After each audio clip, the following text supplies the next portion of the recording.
All right, Lisa Marie. Testing.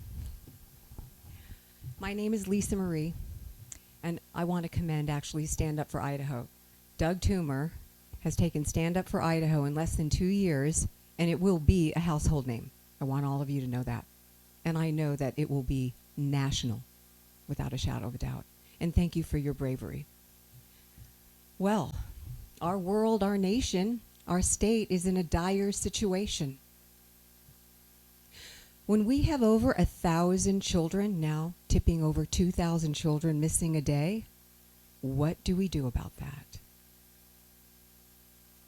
6,300 children in 2025 in the state of Idaho, students, were considered not having a safe roof over their head, living in motels, couch surfing with their parents, and on the streets. This is in our state.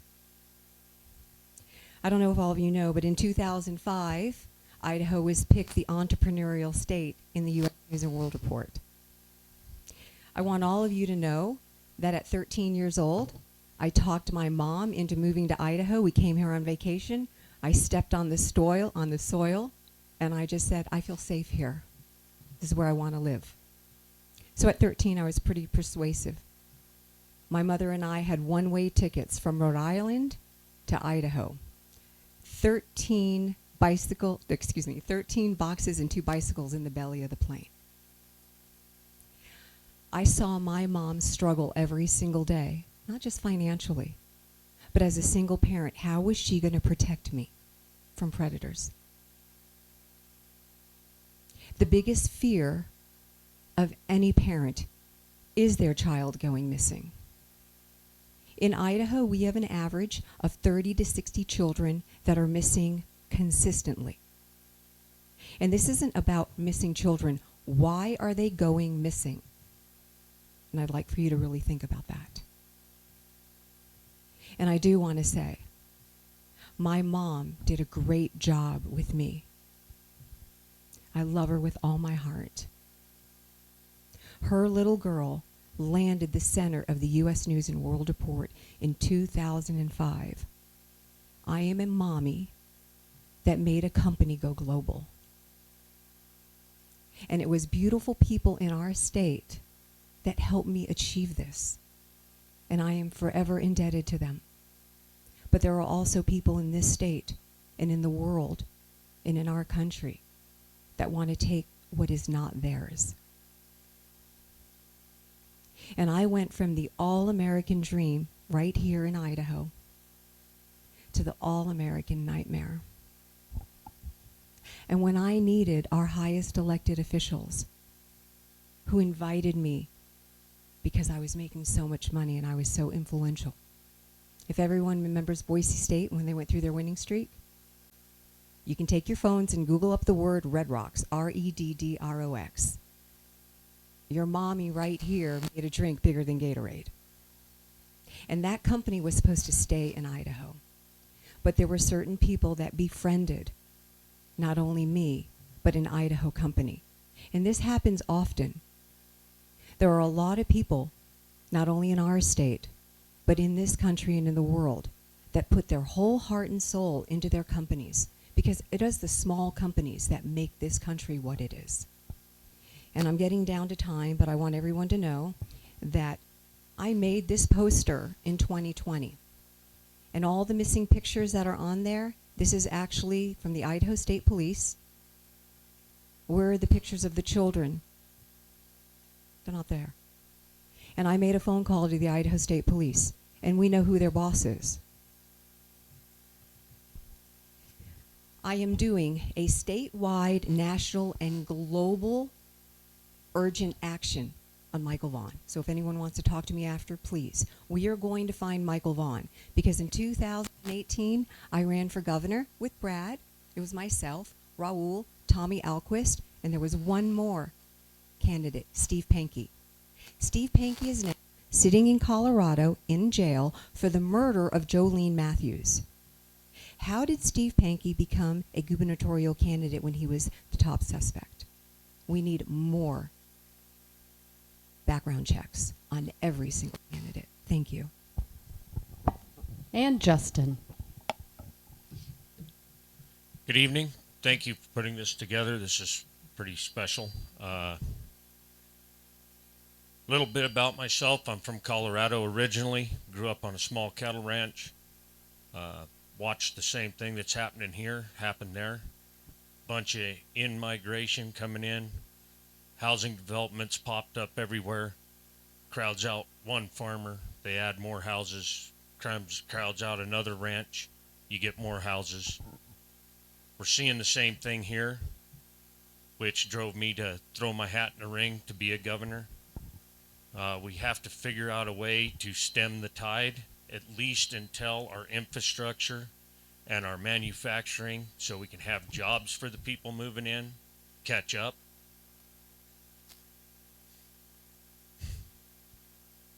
My platform is actually a repair manual for the big machine we call government. We have a great owner's manual in our Constitution. We needed a repair manual because it is broke from the ground up. It's broke from the top down. My platform consists of 4 main agendas. One is audits, lots of government audits at all levels, moving that straight into transparency so that we can track the money from our pockets to where it needs to be going, not to where they send it. If we don't know where our money's going, we can't fix the root problems. As governor, you're to enforce the laws of our state and manage our budget. And if you don't know where your money's going, how do you manage the budget? The next thing in my platform is citizens task forces. That's volunteer people who already look into problems, look into waste, fraud, look into extortion, human trafficking, bring them in, give them an actual open door to the governor where we can listen to all aspects from the people of this great state and know what's actually going on at grassroots level. We've got to work as a group in the state. With that many eyes looking, you're not going to be able to have waste, fraud, double dealing. The last part is accountability. When we find these programs and the people running them, they need to be held accountable. You cannot give them a slap on the wrist and shove them down the road. We need to hold people accountable for the acts that they do.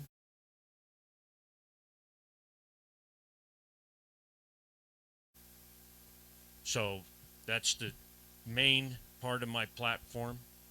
I have a lot of thoughts on reform, on changing our tax rates. My platform itself is idahoansfirst.com. I've made this completely transparent. If you go to my site, you will see every idea I have, which is enforceable.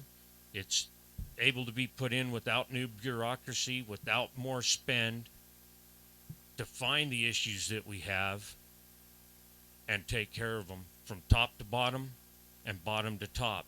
With all of our effort, we could make Idaho exceptional. Thank you. All right. Thank you all so much. One of the things I love about this format is that it puts you in the driver's seat. So come on up to the mic and ask your questions, and make sure you're talking right into the mic so that those who are watching on Rumble are going to be able to hear exactly what's going on. Thanks for coming out and spending your time with us and allowing us to ask you some questions. As Idahoan, and especially as a senior citizen, we never own our homes. There has been a study done that if we increased our sales tax, which is the fairest tax that I could ever think of, 1.5%, which everybody traveling through, we all pay it. It's a user tax. We could do away with property taxes on our property. For all of you, what's your thoughts? All right, let's go ahead. Since we started with Sean, we'll go right here to you, Ron, if you could answer that question. Sure, thank you. What was your name, sir? John. John, thank you, John, for that question. I agree with that. I think the user's tax is the most friendly. I failed to mention a number when I was speaking a while ago, making an introduction. The the revenue generated off of short-term rentals is $1.16 billion in this state. And just adding a lodging fee onto that, I hate to say the word tax because that sets the guys up in Boise's hair on fire. They don't like the word tax, so I use it as a fee. But I think that is the most fair way to go about taxing, is by consumption. And I would be all for that because we have to raise revenue, because right now all the burden is going on property owners. That's where the majority of the money comes from, the general fund, and it's a lot of times wasted. So I totally agree with that. Okay. And Mark? I wish I had more than 2 minutes here.